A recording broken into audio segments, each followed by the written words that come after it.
Dee. Parker's in the chat before we even hit the live button. Zeke punished? ? Crazy. LOL.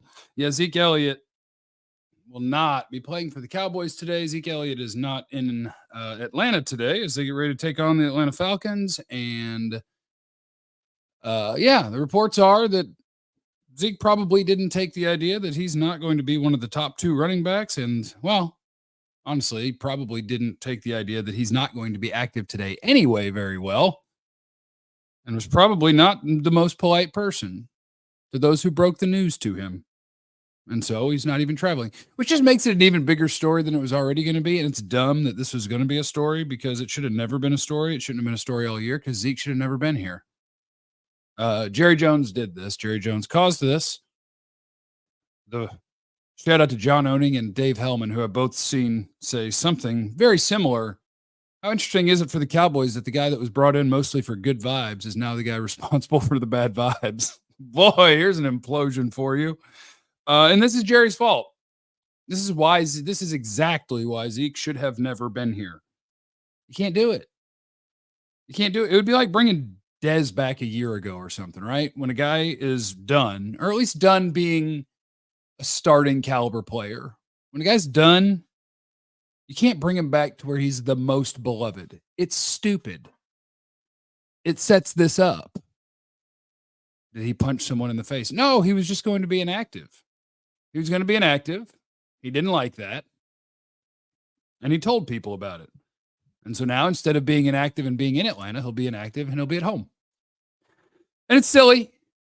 It's silly, and it's not his fault totally. I mean, it's your fault if you're late to stuff and you're missing meetings and you're getting that frustrated after a team signed you and put you on the football team. That part's his fault, but it's a setup. This whole season has been a setup to a lot of different people. It's a setup for Mike McCarthy to get fired. It's a setup for Dak Prescott to shoulder a bunch of criticism in a year when you know you weren't going to surround him with stuff. And it was a setup to guys like Rico Dowdle, who he's the best running back that you have to not be the guy that gets the ball all the time. It was a setup, and this is part of the setup, and this is Jerry Jones' foolishness. This is dumb. To be clear, he's inactive because he was going to be inactive because they weren't going to have Rico be sick today because he's their best running back. So Rico's going to be the lead ball carrier. And if you've decided that Dalvin Cook is going to be up off the practice squad, he and Zeke are the same guy on your roster. It's your backup running back who doesn't play special teams. So it was going to be Dalvin or Zeke. If they've decided that Dalvin Cook is better than Zeke Elliott, which I have no idea if he is, to be fair. Zeke could still be better than Cook and deserve to be active on game days. But it was all set up for something stupid. The whole thing was a setup for something stupid. Was he RB1 in New England? No, he was not. Ramondre Stevenson was. And I don't want to do this. Like my guy Kip. I love Kip. He's in the chat. Gets after me on Twitter all the time for talking about Zeke too much. And that's fine. Zeke's a big story. It's the biggest story in the Cowboys world. And they did this to themselves because Jerry wants to be the story. But it was a setup to be bad for your football team, right? So sure. Well, yeah, let's talk about the O-line and how none of the backs look good behind it. And let's talk about if he was RB1 in New England. I am not a Zeke hater. There are just too many Zeke homers. This is just factual. 2022 was when Zeke was done being a good starting caliber NFL running back. In 2022, he was averaging 3.8 yards behind the same line that Tony Pollard was averaging 5.2 yards a carry behind. They both had almost 200 carries behind the same line. And one of them got almost a yard and a half more per carry. In New England, he was in the backfield with Ramondre Stevenson, who was RB1. And Ramondre Stevenson's not a good NFL running back, and he averaged 4 yards per carry. Zeke averaged 3.5, a full half yard per carry less than the starter behind the exact same offensive line with plenty of chances. When Stevenson got hurt and Zeke had to become the lead dog, 2.9 a carry the rest of the year. Then you go to this year. They can't block for anybody. They can't block for anybody. Rico gets 4.2. Zeke gets 3.1. A guy who's just a guy averages more than a full yard per carry more than Ezekiel Elliott. I am not a Zeke hater. These are facts. He hasn't averaged 4 yards a carry in 5 years? Stop. Stop with Zeke. No, they're not going to have a good running game because their offensive line isn't good enough. Hopefully keeps coming along because you have some young pieces on it. There's a bunch of dudes that are going to have to be replaced on that offensive line when we get to the offseason. But Zeke was never an answer. He was never part of an answer. Signing him stopped you from doing what you should have done with your roster, which would be when Rico Dowdle steps off the field, somebody who's young and good steps on the field. The number of fourth-round running backs in the NFL right now, that every week a new one plays because somebody gets hurt, and they can all freaking play because they're 23 years old and they're not washed. If you want to be the old guy who's not washed, you got to be Derrick Henry. I need to see all the stories everywhere about the hundreds of thousands of dollars that you spend on your body and your peak conditioning and your diet. Like, you are fighting an uphill battle to be a good NFL running back in your late 20s if you've had a bunch of carries, and you have to be so disciplined and put in a lot of work on your body. And guess what? Most guys don't do that.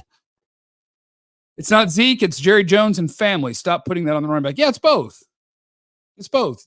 This is Jerry's fault. Zeke should have never been here. It was a setup for Zeke to get mad because he was coming back to somewhere where he was used to being very popular and very important and very good at football. And he was doing it on a roster that didn't have running backs on the roster that around the NFL, people are like, oh, yeah, that's a dude. And so in his mind, he could be the guy. The quarterback is his best friend. The owner loves him and tells the head coach that he should play and get the ball. It was bad. And I told you it was bad when they signed him. There was never a meritocracy at running back for the Dallas Cowboys because they brought back a guy that too many people love, despite the fact that he's not good at the job anymore. That's hard. That's hard. Yes, I am doing a special show on Zeke. Because if you look up Dallas Cowboys on the internet, the biggest story around the Cowboys is Zeke. So yes, I am doing a show on the biggest story around the Cowboys right now. And then we'll get to game time. And we'll see if we can go save the season against Atlanta. That's what we're going to do. Too early for a mock draft? Well, the mock draft's going to involve a running back in the first 3 rounds. Although you don't have to. You can take one in the 4th round, take another one in the 6th round, and we can go boogie. It's no big deal. But this is all Jerry. This is Jerry. He told us. This season was a setup. Zeke was one of the things that he could do for his team that did not cost him money, that fit nicely in the salary cap with no big signing bonus and no future risk, and got to excite his fan base in a year when he told you that the quarterback was going to have to do more with less because they are rebuilding and retooling, and they're doing it on the fly. They're doing it by carrying $20 million in cap space into next year to eat the dead money that's coming off the books for Zach Martin, Tank Lawrence, and Brandon Cooks. Then they'll restructure Dak and CD. They'll have $100 million to spend on players if they should so choose. Or maybe they take it one more year and then they start spending and trying to win. This year was a setup to fire Mike, but they wouldn't fire Mike before the season because Jerry wasn't going to pay Mike to not coach and pay a new coach. This is the Jerry Jones setup. It was the setup. Why does everyone talk about Jason Witten being the next head coach so calmly, like it's not the most batshit insane thing they could possibly do? It could absolutely happen. That is a Jerry Jones move. You take a guy that he loves and respects and thinks is a leader of men, even if you haven't done this actual job before. Look at their cap guy. His background is not in economics. They'll get their guys. They'll get their guys and they'll rock with it. Who do you think takes Zeke's active roster spot? It'll be Deuce, and it already was. That's the thing about this that's going to get lost because Zeke apparently got mad and yelled at people, and they were like, that's it. Don't even come with us. He was already going to be inactive. He was just going to fly there and be inactive because he and Dalvin Cook are redundant. You're my veteran backup running back to get carries after Rico, and you don't play any special teams. He was going to be inactive and be in Atlanta. The story is really just that he didn't like that and told people stuff. And they were like, well, just don't come. He was already going to be inactive. The being inactive isn't a punishment.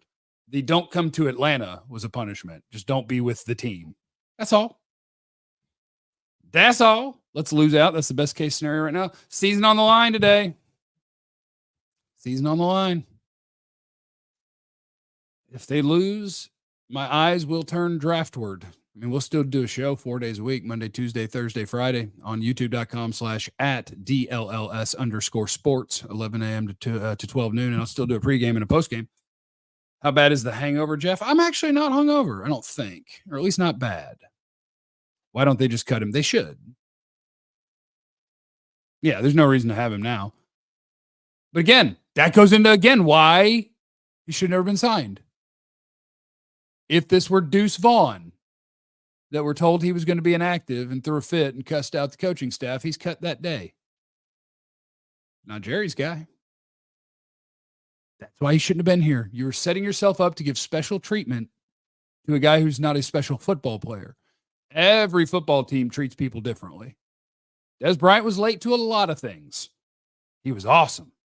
So it's a little different. People pretend Jimmy Johnson wasn't different. Michael Irvin did a lot of stuff. They didn't worry about it because he was awesome. When you're no longer awesome, but you still live in the umbrella of being loved by the fan base and the owner, GM, and the quarterback, it's a setup and it's dumb. Should have never been here. If we went on the road against the division leader, I think there'll be a lot of hope reignited headed for the Philadelphia game. That'd be nice. Need Diggs to play today. Get a win against Atlanta, and we scrap and we fight and we claw, and then we can see how this offensive line comes together as the season goes along, and then you can see if maybe you can get a little better running the football when the vast majority of the carries are going to the guy who averages over 4 yards a carry instead of 3 yards a carry, and then maybe your defense can get it together a little bit when you get Micah back. I don't know how you're going to stop the run without any good D tackles, but yeah. Hot dog or bun, which is it today? No, there's a hot dog bun. I think it's a hot dog, too. I don't know if it's a hot dog or the bun, but I do miss the Fuddruckers bun. I don't know if Fuddruckers is still a thing. I don't know. Hey, maybe Zeke's actually inactive today because they're saving him for the stretch run. Remember that one? That was fun. Anyway, I'm going to put in the chat just to make sure that you're following at DLLS_sports. Make sure that you guys are there Monday, Tuesday, Thursday, Friday, 11 to noon. And for our pre- and post-game show where Aisha Morrison and I will do the pregame, and then Vach Lombardi will join us for the postgame, and hopefully they will smoke Atlanta. Let's get after it. Remember, you have no idea what anyone's going through. Be cool to everyone. I love you. Be easy.